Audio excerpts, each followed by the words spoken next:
Živijo in dobrodošli v novi oddaji o parašportu v oddaji Tempo. Kot vidite, imam v avtu precej kolesarske opreme, to pa zato, ker sem se včeraj vrnil z ena pomembna tekma z Evropskega prvenstva v Italiji.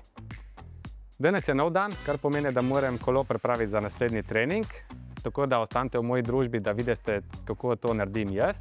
Medtem pa, ko bom jaz spravil vso opremo v garažo, si vi pogledajte, kaj smo za vas pripravili v današnji oddaji. V današnji oddaji Tempo vas najprej popeljemo na zaključni turnir lige NLBWIL. V rubriki Postani športnik pa vam predstavljamo mladega gluhega košarkarja Maksa Podgorška. Udeležili smo se tudi bolnišničnih olimpijskih iger na uri Soča ter družinskega dela največjega kolesarskega dogodka pri nas, Maratona Franje.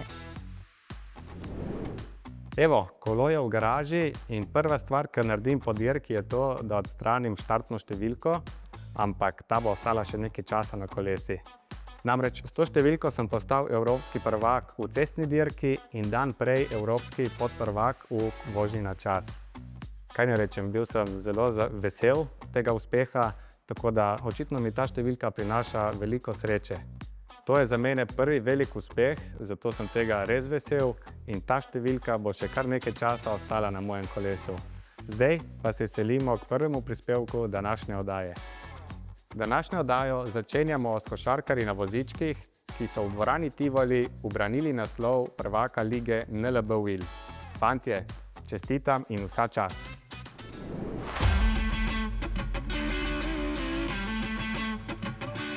Košarkarski parket dvorane Tivoli v Ljubljani, navijaške tribune, ki so se počasi polnile, in ekipi Parasport Slovenija ter KKI Vrbas, najboljši ekipi letošnje sezone lige NLBWIL, ki sta se pripravljali za začetek finalne tekme v borbi za naslov prvaka lige. V ligi NLBWIL se med seboj že 18 sezon merijo najboljše ekipe košarke na vozičkih iz regije. Postali smo polnoletni, veseli nas, da je ta sezona bila najmočnejša tako na igralskem kot organizacijskem nivoju. Iz 12 držav so prihajali tekmovalci, ne samo te 4 države, ki zastopajo ta klub, zato ker vidijo, da dobro delamo in pa da se igra dobra košarka. Naši košarkarji so zraven vse od začetka, a šele v lanski sezoni se jim je uspelo povzpeti na sam vrh in prvič postati prvaki lige. Letos so naši fantje branili in ubranili naslov prvaka. Glede na to, kako smo si porazdelili točke in vse, se vidi, da smo res dobra ekipa, da je težko pokriti samo enega igralca, da kdorkoli ima dober dan, lahko da koš in to smo danes tudi dokazali. In kot se za odlično tekmo spodobi, so bili tu tudi odlični navijači. Fer navijamo, pogumno navijamo, glasni smo in ni dvoma v zmago. Ja, v bistvu zdaj 49 proti 34, ko nam mi zmagujemo. Mi ni pomembna zmaga, bolj mi je pomembno, da se udeležimo. Jaz v bistvu prijam zaradi tega, da vidim svojega strica. Imamo širok nabor igralcev, fantje so izredna ekipa, ponosen sem na njih neizmerno, kako so iz drobcenih fantov, ki so bili nekako po domače rečeno ekipa, kateri so nasprotniki nabijali statistiko, postali dvakratni prvaki lige in res sem neizmerno ponosen in čestitam. Jim gre dobro, samo naj zdržijo še tole zadnjo četrtino in je to. Evo. Navijaška skupina Elbo iz Polžela, uradno navijači HOP so iz Polžele, ker smo pač videli, kaj se dogaja, tu smo pač rekli, da gremo pomagati. Super, vsaka čast pa košarkarji, res. In ko je sirena označila konec tekme, je ekipa Parasport Slovenija z rezultatom 79 proti 64 ubranila naslov prvaka lige NLBWIL. Samo, da pridem sebi, jaz sem šokiran mečken, ker sem dušo spustil na terenu in ne moram. Drugače pa fenomenalni občutki, moram reči. Potikam smo vedeli, da bomo zmagali, ampak nismo smeli to na glas reči. An amazing tournament and thanks for all the supporters here in Ljubljana. And it's my first time here playing with Slovenia. We have a great team. Gremo Slovenija! Športniki radi rečejo, da so dobri navijači kot dodaten igralec na igrišču. In tako je bilo tudi tokrat. Vzdušje je bilo perfektno, res nekaj najlepšega je igrati pred domačimi navijači, pred tako bučno publiko, pred ljudmi, ki te podpirajo. Mislim, da so to sanje vsakega športnika in pa vsakega trenerja. Ja, navijači prišli, hvala jim, evo, že drugič smo zmagali, dokazali smo, da ni bila to samo sreča, da smo se dobro pripravili, dobro natrenirali in da znamo igrati in da smo nevarni fantje. In res hvala navijačem, dobri so bili, res hvala jim od srca, da so nas prišli podpreti.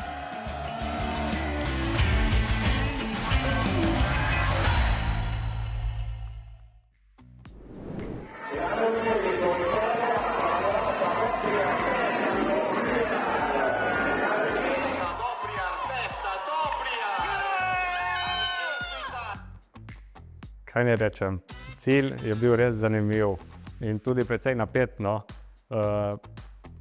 Uspelo mi je nekaj neverjetnega, osvojil sem naslov evropskega prvaka za malo, tako da je ta zmaga bila še toliko bolj vredna veselja. Bil sem ganjen, po cilji sem res nisem verjel, kaj mi je uspelo doseči in lahko priznam, da sem prvo mislil, da sanjam, zato sem si po cilju grizel celo roko.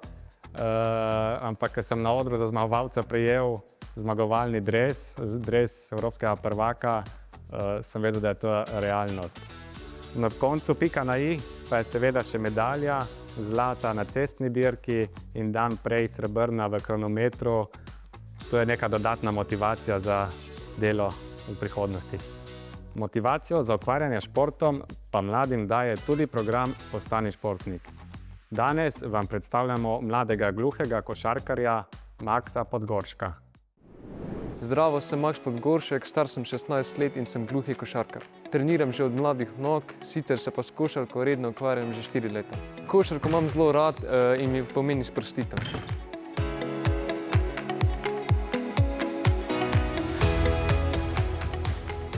No, to so pa moje fantje, gluhi reprezentanci. Ajde, gremo trenirati. 3, 4, Slovenija! Všeč mi je, da igra žogo, da rabi zadeti koš. To mi je pač najbolj všeč. Bolj všeč mi je pa tudi, da je timska igra, da je veliko taktike pa razmišljanja. Jaz igram pač za Zlatorog Laško. Za reprezentanco mi pa to veliko pomeni, saj se tako počutim pomemben del ekipe, ki se bori za zmago in za Slovenijo. Slovenija je pred leti s košarkarsko reprezentanco gluhih dosegala velike uspehe. Ob menjavi generacij se zdaj gradi nova reprezentanca. Njihova prva disciplina je trenutno igra košarke 3x3. Maks Podgoršek pa je njihov najmlajši član, ki je svojo ljubeznijo in talentom za igro košarke svež veter v ekipi in daje krila sanjam o novih uspehih. Meni je fajn 3x3, tako lažje za igrati, hitrejša igra je, več metanja na koš je, pa za ekipo je tudi kar fajn, da igraš 3x3, ker se tako malo bolj spoznaš, je boljša kemija med igralci. Maks pa je tudi kandidat za člana mladinske reprezentance U16 med slišečimi košarkarji. To, da sem v U16 slišečih reprezentanci, mi je to v čast, sem zelo vesel, pa tudi Mihata Zupana sem prej videl, ko je igral, pa sem zdaj malo po njegovi smeri šel. Miha Zupan je do zdaj edini gluhi slovenski košarkar, ki je igral med slišečimi košarkarji na najvišjem nivoju. Tekmoval je v Euroligi in bil član slovenske reprezentance tako med gluhimi kot slišečimi košarkarji. In zdaj svoje bogato znanje in izkušnje vedno rad podeli z mlajšimi kolegi. Maksa marsikdo vidi kot njegovega naslednika. Nočem biti eden in edini, kot sem zelo vesel, da sem Maksa videl na Goranovem kampu. Mojem 14 let, 13 let se mi zdi, kot sem se res vesel za njega, da uspeva pri tej nivoju, kakor sem bil jaz. Upam, da bo tako nadaljeval, da ima tako voljo, samozavest, ker ni lahko igrati kot gluh igralec v takem okolju, kot slišeči. Ni lahko, pri Maksu mene na to ne skrbi. Maks je že od rojstva skoraj povsem gluh. Polžev vsadek in slušni aparat pa mu omogočata, da lahko sliši. Za govor pa je bilo potrebno veliko vaje. Živeti vzporedno v dveh zvočnih svetovih, svetu tišine in svetu glasov, je nekaj, kar si nas večina zelo težko predstavlja. Pri svetu tišine je čisto drugače, ne? Ko ti nimaš magnetov pa aparata, gor pač nič ne slišiš, ko žogo odbijaš, pol tudi bolj mirno je, malo bolj čudno se ti zdi, ker tudi sem manj časa v svetu tišine. Potem v svetu zvoka je pa pač veliko zvokov, ne? Tudi veliko šumenja pa drugih motetih dejavnikov, ne? Zato tudi v svetu zvoka se pač kdaj moram biti malo bolj pozoren, pa rabim tudi več poslušati, da se lahko zasledim vse. Pri svetu tišine pa pač ni treba zaslediti vsega. Meni je vseeno vredno. V obeh svetovih se takoj prilagodim. Pač zdaj sem navajen na svet zvoka, mi je tudi bolj domač, sam svet tišine je tudi fajn za probati. Košarka je poleg šole najpomembnejša aktivnost v Maksovem življenju. Seveda pa kot vsak mlad fant rad počne tudi povsem preproste stvari. V prostem času pač poleg košarke se tudi družim s prijatelji, rad se družim z mojim pesom Čiljem, tudi rad igram videoigrice. Rad pa tudi potuje, pa naj bo to zaradi tekmovanj s košarkarsko ekipo ali pa že vse od mladih let dalje počitniško z družino. Pa tudi takrat ne gre brez košarkarskih destinacij in srečanj s košarkarskimi zvezdniki. In košarkarsko obarvan je tudi pogled v prihodnost. Meni je važno, da bom užival naprej, ko bom še igral košarko. Pol pač vesel bom, če bom prišel tudi na kak višji nivo, naprimer Euroliga ali pa Slovenska liga. Reprezentanca gluhih košarkarjev se pripravlja na svetovno prvenstvo košarke 3x3, ki se bo odvilo letos jeseni v Srbiji. Mislim, da smo zelo dobra ekipa, da smo ful dobro povezani. Zdaj rabimo še malo trenirati, da se bomo še bolj povezali. Pa mislim, da bomo super pripravljeni za svetovno prvenstvo. Tako da ja, meni je kar fajn, da sem tukaj v gluhi reprezentanci. Mi smo mlada ekipa, slovenska reprezentanca gluhi. Jaz sem že igral z veterani kot Miha Zupan, Saša Lukić, pa tudi starejši. Jaz moram učiti na ta mlajši. Za Maksa se razumemo zelo dobro. Bi rekel, da je Maks odličen fan, dober igralec, ampak najmlajši od vseh nas, to je meni wow, zanimivo. Maks je v bistvu svojo preprostostjo, svojo mladostjo, glede na to, da je mlajši od vseh, potegnil k sebi vse igralcev in ga imajo vsi radi. Je pa siguren vrhunski gluhi košarkar, o katerem bomo sigurno še mnogo stvari slišali, ker je v bistvu tudi na pragu reprezentance U16 slišeče košarke. Pa bo kar veliko treningov, če bom sprejet. Tako da bom veliko košarke med počitnicami, pa bom tudi užival v tem.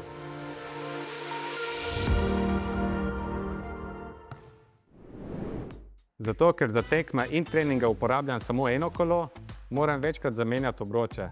To pomeni, da bom zdaj na kolo postavil trening obroče, tiste ta hitre, tekmovalne, pa bom pospravil v torbo, kjer bojo čakali na prihodnjo dirko. Oddajo pa nadaljujemo na 32 bolnišničnih olimpijskih igrah. Ko se družimo ob športu, v duhu odličnosti, prijateljstva in spoštovanja, se družimo v olimpijskem vzdušju. In olimpijsko vzdušje je učence bolnišnične šole na Uri Soča združilo že na 32 bolnišničnih olimpijskih igrah. Bolnišnična šola, ki je podružnica osnovne šole Ledina, je namenjena vsem otrokom, ki so na Uri Soča v procesu daljše rehabilitacije. Šport je del rehabilitacije. Tle seveda se te mali športniki učijo discipline, vztrajnosti in vse in na nek način v bistvu se pripravljajo tudi na to integracijo v življenje, ne glede na njihov hendikep. In se mi zdi to, da že 32 let Uri Soča z temi odličnimi ljudmi zna organizirati bolnišnične olimpijske igre, je nekaj fantastičnega. Otroci bolnišnične šole so se pomerili v parih z otroci osnovne šole Ledina, s katero že vrsto let sodelujejo na tem dogodku. Družbo pa so jim delali slovenski olimpijci in parašportniki. Že tradicionalno se pomerijo v 3 disciplinah: curlingu, tobogan bowlingu ter vožnji s kolesi oziroma vozički. In vse 3 discipline se lahko prilagodijo sposobnostim vsakega posameznika na način, da vsi lahko pokažejo svoje najboljše predstave in uživajo v tekmovanju in sodelovanju. Malo sem v curlingu in to pogan v bowlingu. Pa všeč mi je bilo. Bil sem hiter v vozičkih, sem podal vse kegle. Ja. Super je bilo.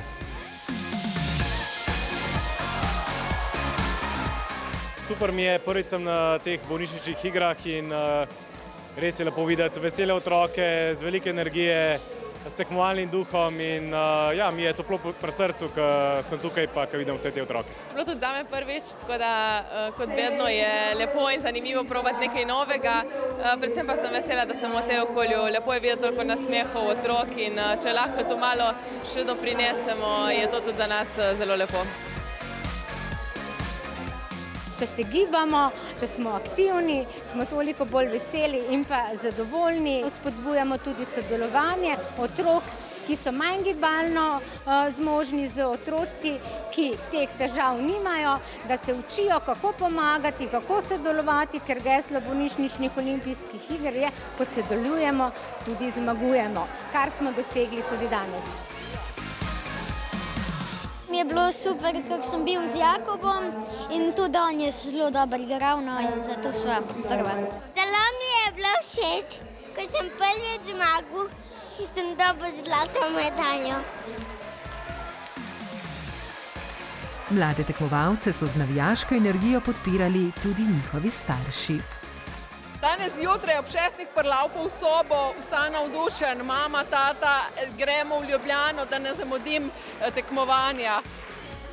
Parašport pa sta jim svojim zgledom približala tudi paraplesavka Hana Agovič in igralec boče Matjaž Bartol. Moram reči, da mi je ta bolnišnične olimpijske igre navdušile, da imamo v bistvu tudi mladih športnikov, če v bistvu ta energija otrok in ta veselje, ko dosežejo nekaj v bistvu s težkim trudom.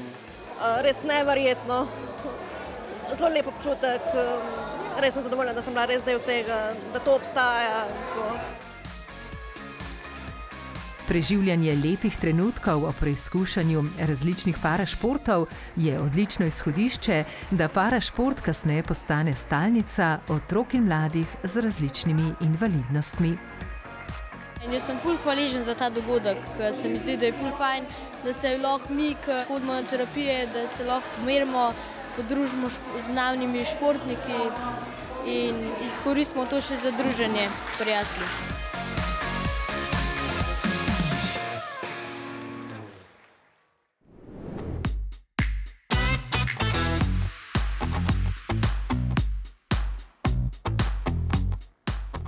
Da je šport res super stvar, mladi z invalidnostmi najbolj spoznajo, kadar sami preizkusijo različne športe. K širjenju dobre izkušnje parašporta zagotovo veliko pripomore večletni projekt Aktivno inkluzivno. Namen projekta Aktivno inkluzivno je med osebe z invalidnostmi ponesti dober glas o parašportu ter jim omogočiti, da se v čim več različnih parašportih tudi preizkusijo in tako lažje najdejo primernega za sebe. Projekt Aktivno inkluzivno se je med drugim predstavil na mednarodnem festivalu Igraj se z mano, ki je v organizaciji Centra Janeza Levca Ljubljana ter Društva za kulturo inkluzije ob koncu meseca maja več dni potekal na Kongresnem trgu v Ljubljani. Še ena zanimiva predstavitev projekta, katere namen pa je bil predvsem širiti prepoznavnost parašporta in širiti lastna obzorja udeležencev dogodka, pa se je odvila v okviru 14. festivala športa mladih, ki so ga ob zaključku šolskih športnih tekmovanj organizirali v športnem centru Kranj. Več informacij o projektu najdete na spletni strani aktivnoinkluzivno.si.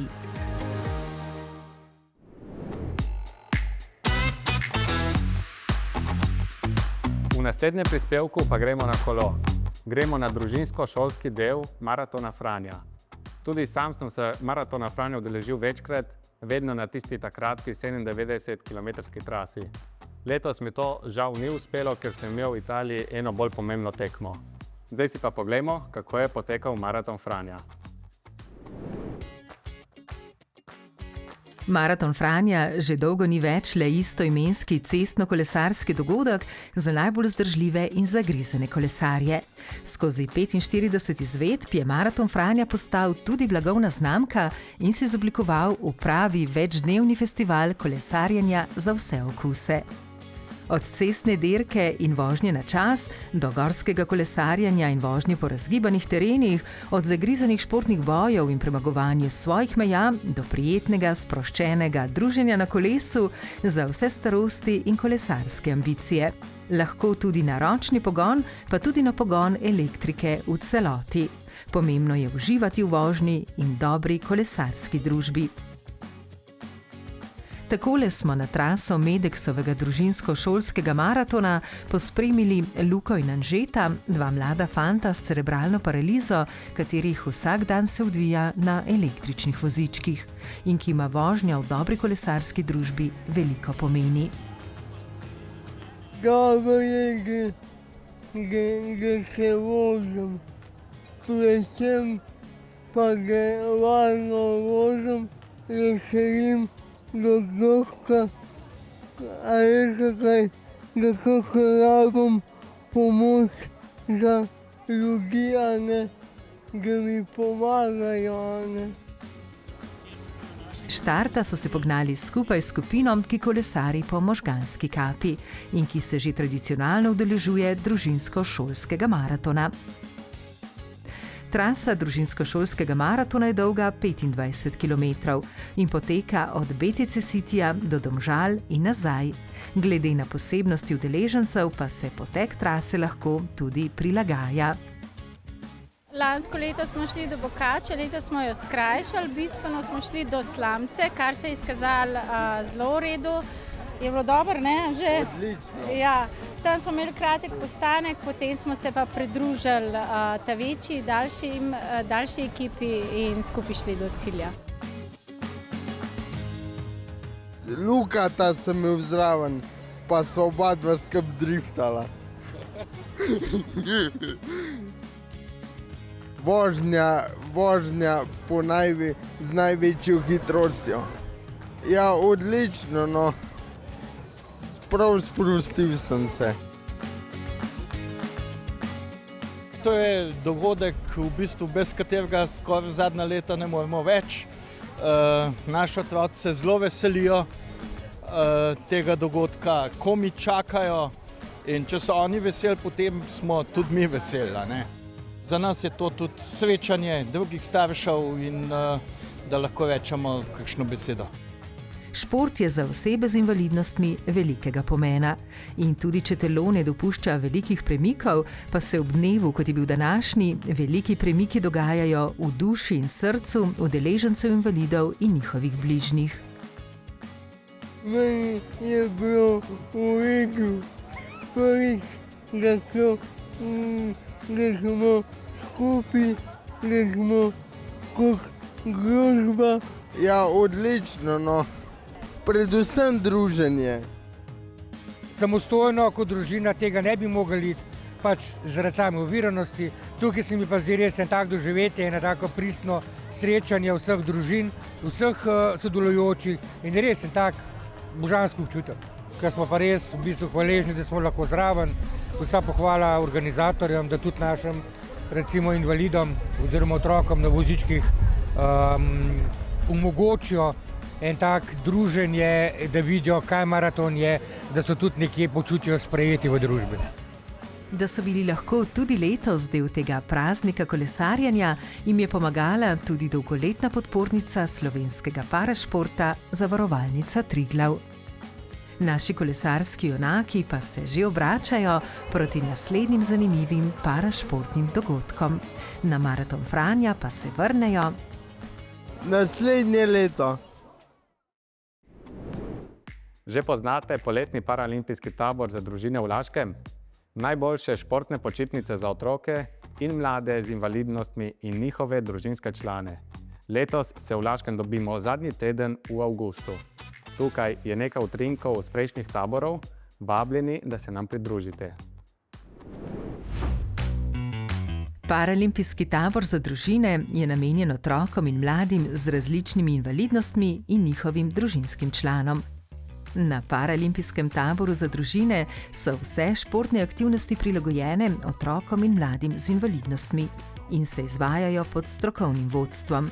Na poletnem taboru je seveda poudarek na plavanju in stiku z vodo, pa tudi veslalo se bo. Poleg tega pa bo veliko priložnosti preizkusiti se še v mnogih drugih parašportih in zabavnih aktivnostih.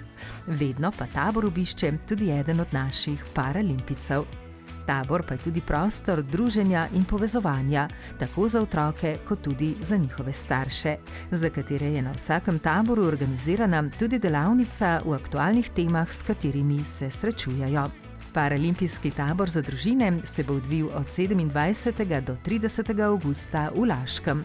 Informacije o taboru najdete na strani tabor.zsis.si in tu najdete tudi kontakte za vsa individualna vprašanja. No, pa smo prišli do konca današnje oddaje. V vaši družbi sem uspel pripraviti moje kolo za današnji trening. A ja, ne, še zastavco bom dal na kolo, da bom bolj opazen v prometu. Zdaj pa se gremo obleči v kolesarsko opremo. Vi pa lepo vabljeni k ogledu oddaje Tempo spet prihodnji mesec. Se vidimo!